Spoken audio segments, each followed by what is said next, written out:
Here I have Honor 7S, and today I'm going to show you how to change keyboard language on this device. So first of all, you have to open Settings.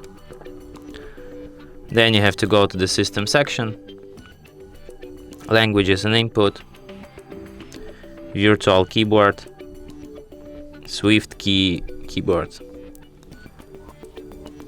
then Languages.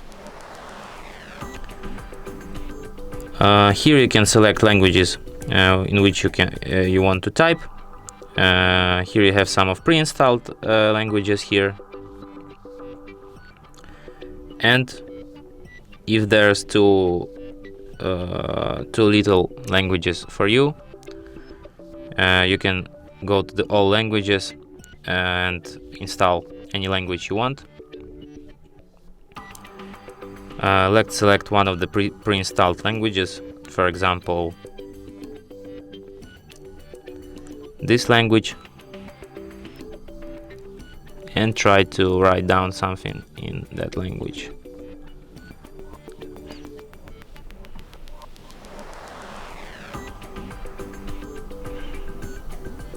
And as you can see, now I have Israel keyboard on my device here.